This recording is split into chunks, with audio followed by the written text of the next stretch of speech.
जय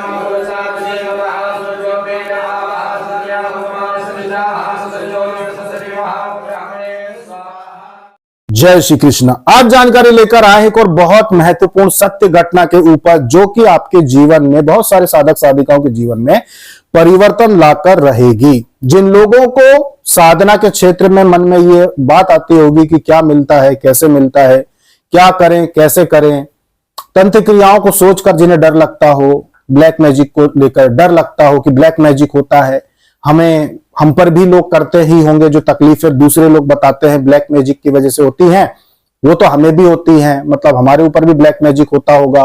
तो जिनके भी मन में ऐसा डर होता है, आज ये वीडियो उनके लिए बहुत सहायक हो जाएगा, बहुत सहायता करेगा।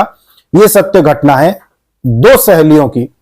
एक कॉलोनी थी, रायपुर छत्तीसगढ़ का एक शहर है, एक बढ़ता हुआ शहर रायपुर शहर। वहां की एक कॉलोनी थी राजेंद्र नगर क्षेत्र के पास।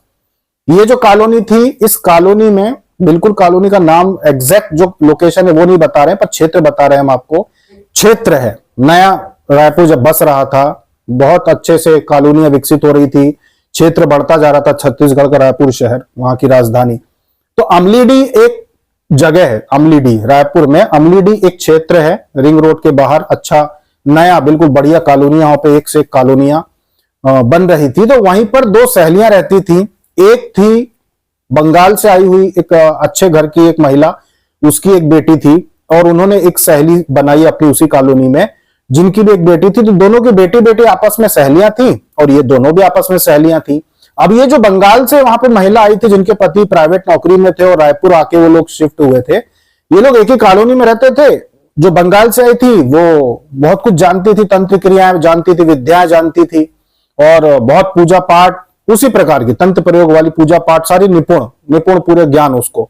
और ये जो उनके मित्र थी, ये नास्तिक, देवी देवता को मानना नहीं, भगवान को मानना नहीं, किसी चीज को मानना नहीं, आप पढ़ाई लिखाई और अपनी मेहनत और करियर को मानना, ये सब चीजें नहीं होती है, देवी देवता नहीं होते, भगवान नहीं होते, तो ये उस चीज को मानती नहीं। पर दोनों में दोस्ती हो गई, क्योंकि नई नई कॉलोनी, लोगों की संख्या वैसे ही कम, और जो वहां पे लोग, जब नई कॉलोनी बसती है तो जो लोग रहते हैं वो भी सारे अच्छे नौकरी करने वाले ही लोग, अच्छे संपन्न लोग ही महंगी जगहों पे आके रहते हैं नई नई कॉलोनियों में। कोई कहीं से ट्रांसफर होके आ रहा है, कोई कहीं किसी वजह से आया, कोई नया व्यापार शुरू किया, तो सारे अच्छे लोग बसते हैं नई नई कॉलोनियों में।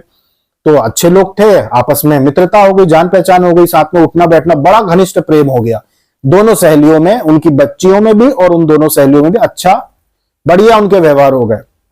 अब जब व्यवहार अच्छे होते हैं तो कभी कभी छोटी छोटी बातों पे थोड़ा सा विरोध भी हो जाता है, क्योंकि जहां प्रेम होता है वहीं हम हक से अपनी बात भी कह देते हैं। तो उनके बीच में भी एक बार ये घटना हुई। अब तक सब सही चल रहा था, अब उनके बीच में घटना हुई कि दोनों के बीच में किसी बात को लेकर बस यूं ही थोड़ी सी बहस शुरू हो गई। जब दोनों के बीच में थोड़ी सी बहस शुरू हो गई तो बहस बढ़ती गई, क्योंकि जितनी ज्यादा घनिष्ठता उतना ज्यादा हक से व्यक्ति लड़ाई करता है। अब सगे भाई बहन हो या सगी बहन बहन हो तो एक ही घर में रहेगी, बाहर तो कहीं जाना नहीं है, तो वहां पे तो लड़ झगड़ के भी आप एक हो जाओगे। पर जब आप किसी से मित्रता करते हो और जब लड़ाई झगड़े होते हैं तो वो रिश्ते खत्म हो जाते हैं। तो वहां पर उनकी इतनी ज्यादा आपस में बहस शुरू हो गई कि एक दूसरे के परिवार तक पहुंच गए। तेरी बेटी ऐसी, तेरी बेटी ऐसी, तेरे घर में ऐसा, तेरे घर में ऐसा, तुम नास्तिक ऐसा, तो तुम ऐसे भगवान को अंधविश्वासी, पूजा पाठ करने वाले। ये मतलब वो जो बंगाल से जो महिला थी वो कहती कि तुम नास्तिक, भगवान को नहीं मानते। हर प्रकार की जब बहस होती है तो हर प्रकार की एक दूसरे की उंगली उठाई जाती है। वो कहती कि तुम अंधविश्वासी, पूजा पाठ वाले, बहुत सारी बातें कहते एक दूसरे को। अब हुआ ये कि बस उस दिन तो लड़ाई हो गई, दोनों अपने अपने घरों में चले गए। अब इसके बाद क्या हुआ कि जो तांत्रिक महिला थी, जो बंगाल से आई हुई थी, जो काफी चीजें जानती थी, उसने तंत्र क्रिया करना शुरू किया उस महिला के ऊपर जो नास्तिक थी, देवी देवताओं को नहीं मानती थी, भगवान को नहीं मानती थी, उसके ऊपर क्रियाएं करना शुरू हुई। जब जैसी क्रियाएं करना शुरू हुई, उसके बाल झड़ना शुरू हो गए, बाल झड़ना शुरू हो गए, शरीर खराब होना शुरू हो गया, घुटने घिसना शुरू हो गए, घुटने से उसको चलते ना बने, ऐसी तकलीफें शुरू हो गई। घर में कोई भी नहीं है तब भी घर में बाल मिलते, उसको खाना बनाते उसमें बाल निकल आते। घर में कोई नहीं है, सब झाड़ू वाड़ू लग गई, उसके बाद भी कहीं ना कहीं बाल निकल रहे हैं। तो सारे अशुभ संकेत उसके घर में होने लगे। सड़क पे चलते चलते अचानक से उसको ऐसा चक्कर से आते और वो गिर जाती, मतलब उसकी हालत दिन ब दिन बिगड़ती गई।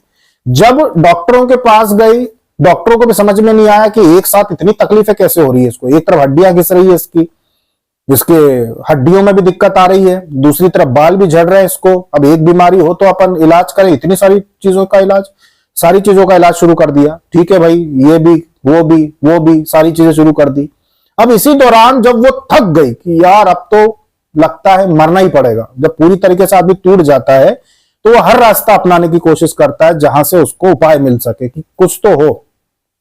जब वो महिला जो नास्तिक थी पूरी तरीके से टूट गई, इतनी शरीर में तकलीफें देख के, इतना कष्ट देखकर, घर में इतने अशुभ संकेत देखकर, बाथरूम में चींटियां निकल रही हैं, अजीबोगरीब बदबू आना घर में, किचन में खाने में बाल बार बार निकल आना, सांप के बच्चे छोटे छोटे निकल रहे घर में, वो परेशान हो गई। आखिरकार उसने एक तांत्रिक व्यक्ति जिनका उसने सुना कि भाई ये भगत हैं और इनके पास लोग जाते हैं तो समस्याओं का ये हल बताते हैं, वो चली गई। जबकि भगवान को मानती नहीं थी, वो देवी देवता को मानती नहीं थी, फिर भी वो चली गई और वहां पे जाके उसने बताया कि मैं इतनी तकलीफ में हूं, इतने कष्ट में हूं, तो आप मुझे इस कष्ट से बाहर निकालिए।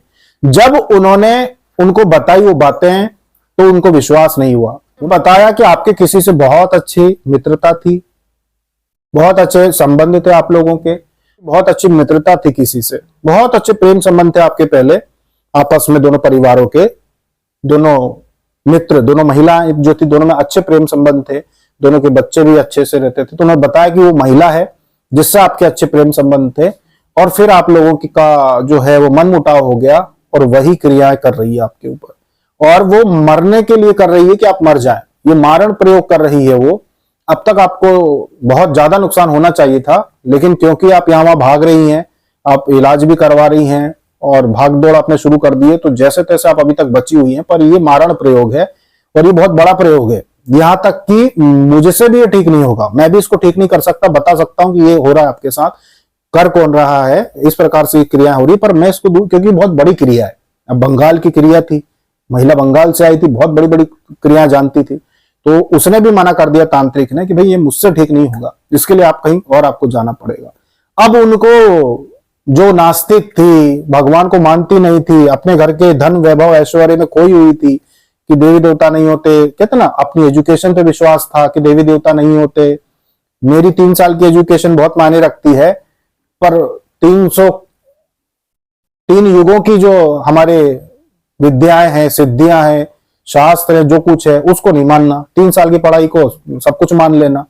तो वो कहते ना कि किसी को जिसके पास कुछ नहीं रहता, जेब खाली रहते हैं, अगर 10 रुपए भी आ जाए तो उसको अहंकार हो जाता है कि मेरे पास 10 रुपए है। बस वही बात है कि जिसको कुछ भी ज्ञान नहीं होता शास्त्रों का, धर्म का, संस्कृति का, वो 3 साल पढ़ाई करके भी अपने आप को बहुत ज्ञानी समझने लगता है कि भाई मैं बहुत ज्ञानी हूं। और 3 हजार साल पुरानी जो ग्रंथ किसी ने लिख दिए हों समाज के ऊपर, संस्कृति के ऊपर, सारी चीजों पे, और कितने कितने युगों से जो चला आ रहा है उस पे विश्वास नहीं करते। 3 साल का उनको पढ़ाई ज्यादा महत्वपूर्ण लगती है कि भाई ये ज्यादा जरूरी है, तो उनको विश्वास नहीं हो रहा था पहले तो। पर जब अब उनको पता चला कि ये सारी चीजें ऐसी ऐसी हुई हैं और क्रियाएं हुई और मारण प्रयोग है, तो उनको लगा कि भाई अब मुझे कहीं ना कहीं इसका तोड़ वैसे ही करवाना पड़ेगा। तो वो भटकना शुरू हो गई, कई बैठकों में गई, वो कई लोगों के पास गई कि भाई ये तकलीफ मेरी है और क्रिया हो रही है मेरे ऊपर, मुझे बचा ले, मुझे इन चीजों से आराम मिल जाए। पर उनको कहीं से भी आराम नहीं लगा। कई बैठकों में गई, कई तांत्रिकों के पास गई, कई जगह उसने सोचा, दरबारों में चली गई कि इस दरबार, इस धाम में, फलाना धाम, फलाना दरबार, फलाना जगह चली जाऊं, फलाना सरकार, मुझे आराम लग जाए। लेकिन उस रायपुर की महिला को कहीं भी आराम नहीं मिला। आखिरकार हर थक हार के जब पूरी तरह टूट गई, उन्होंने उस कॉलोनी को छोड़ा और रायपुर के ही बाहर जो और दूर जो नई कॉलोनियां थी वहां पर उसने घर ले लिया और वहां पर जाके उसने ये सोच लिया अब तो मेरा कोई सहारा नहीं, जब मरना ही है तो चलो अब मैं भगवान की भक्ति करके ही मरती हूं। मैं तो, क्योंकि अब मरना ही है। सबने हाथ खड़े कर लिए, किसी ने आराम नहीं पहुंचा पाई, तो उन्होंने बाहर, बिल्कुल रायपुर के बाहर एक घर लेकर, और वहां पर फिर शिव जी को अपना इष्ट चुना। उन्होंने सोचा कि मैं किसकी पूजा पाठ करूं, तो उनके मन में भाव आए कि मैं शिव जी की भक्ति करती हूं। क्योंकि जब भी शरीर से संबंधित कोई तकलीफ होती तो व्यक्ति ज्यादातर क्या, महामृत्युंजय मंत्र और शिव जी का ही जानकारी सामने आती है। तो उनके मन में श्रद्धा जो जागृत हुई वो शिव जी के प्रति हुई कि मैं शिव जी की ही भक्ति करती हूं, अब जो भी है वो तो है। तो उन्होंने शिव जी के सामने प्रार्थना की कि हे शिव, हे शिव जी, हे प्रभु, मैं आपको अपना सब कुछ मानती हूँ, अब आप ही मेरा आखिरी सहारा हो। अब तो मेरा जो कुछ होना है, जीऊं मरूं, सब आपके ऊपर मैं छोड़ती हूँ, अब मेरा कोई सहारा नहीं।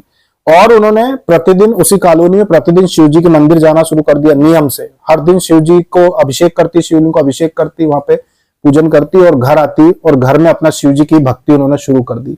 शिव भक्त बन गई वो। अपने घर में भक्ति करना, वो मंदिर में जाके जल चढ़ाना, क्योंकि तांत्रिकों से, दरबारों से वो हार गई थी। कोई इतनी बड़ी क्रिया थी कि कोई ठीक नहीं कर पाया, सबने हाथ खड़े कर दिए। और एक सीमा तक ही तांत्रिकों की सिद्धि काम करती है। अगर सामने वाले के पास बड़ी शक्तियां हैं, बड़ा तांत्रिक है, तो तांत्रिक तांत्रिक से नहीं लड़ते कभी भी। तो सभी ने हाथ खड़े कर लिए, कोई नहीं उसको ठीक कर पाया। अब भक्ति करते करते उसको शरीर तो खराब हो ही रहा था। कुछ महीने हुए वो जो महिला थी, कुछ महीने उनके हुए, और शिव जी ने, स्वयं शिव जी ने इस भक्ति की वजह से उन्होंने सब कुछ उनके ऊपर समर्पित कर दिया कि हे शिव, अब आप ही सब कुछ करो।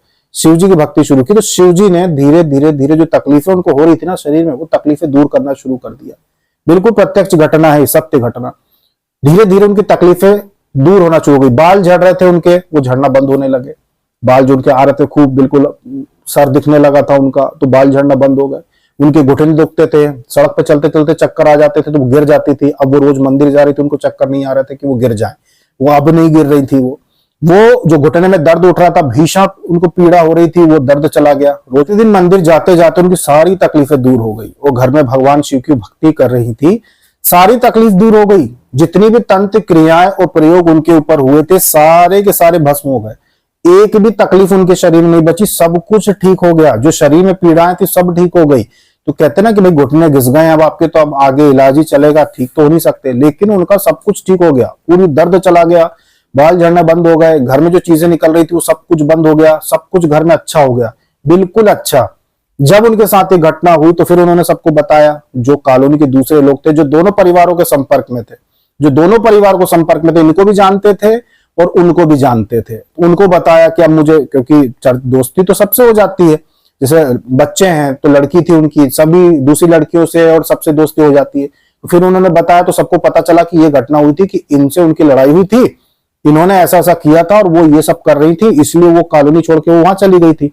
और अब उन्होंने ऐसा ऐसा शिव जी की भक्ति की, सब कुछ किया, और आज वो पूरी तरीके से ठीक है। ये बात सबको पता चली, तो सबको बात पता चली इस प्रकार से, तो ये बात फैल गई कि देखो शिव जी की भक्ति करके उन्होंने सब कुछ अपने आप को ठीक कर लिया।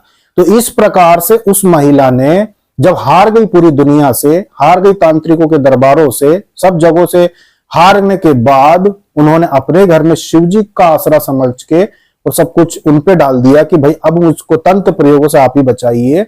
तो शिव जी ने उनको बचा लिया, उनकी सारी क्रिया नष्ट कर दी और सारी चीजें उनकी ठीक कर दी।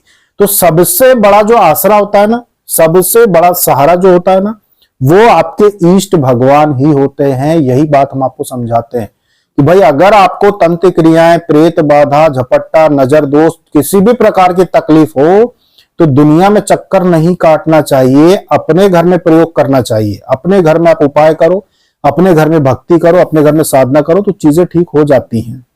बाहर इमरजेंसी में जा सकते हो आप, एक बार दो बार कहीं बैठक में, बाहर आप इमरजेंसी में जा सकते हो एक बार दो बार तत्काल आराम पाने के लिए, लेकिन स्थायी रूप से बाहर से आराम नहीं मिलता। स्थायी आराम तो तब मिलेगा जब आप अपने घर में रह के साधना करेंगे, भक्ति के मार्ग पे चलेंगे। तो ये थी सत्य घटना, रायपुर छत्तीसगढ़ की बिल्कुल ताजी ताजी घटना है ये, जो हमने आज आपको बताई है कि किस प्रकार से एक ऐसी महिला जो नास्तिक थी, किसी देवी देवता को नहीं मानती थी, किस प्रकार से उसने अपने आप को समर्पित कर दिया शिव जी को कि अब आप ही बचाओ मुझे। और पूरी तरीके से शिव जी ने उसको न सिर्फ बचाया, सारी तकलीफें, तंत्र क्रियाएं सबको नष्ट कर दी।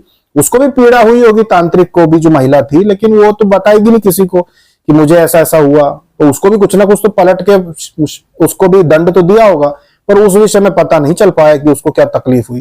पर इनको पूरी तरीके से ठीक कर दिया प्रभु ने, भगवान शिव ने, प्रभु शिव शंकर ने उनको बचाया, पूरी तरीके से ठीक किया। तो इस प्रकार से आप भी अपने घर में अपने इष्ट भगवान पर विश्वास करके, श्रद्धा भक्ति से अपने आप को जीवन में उन्नति दिला सकते हैं, सब कुछ सही कर सकते हैं। अपने घर में रहकर दुनिया के ढोंग पाखंड और जितना चल रहा है उससे बचकर अपने घर में अपनी भक्ति पे विश्वास करके आप घर में पूजा पाठ साधना के द्वारा अपने आप को ठीक कीजिए और अपने जीवन को सुधारिए। यही लक्ष्य है धर्म का, यही लक्ष्य है संस्कृति का। आज के लिए इतना ही। जय श्री कृष्णा।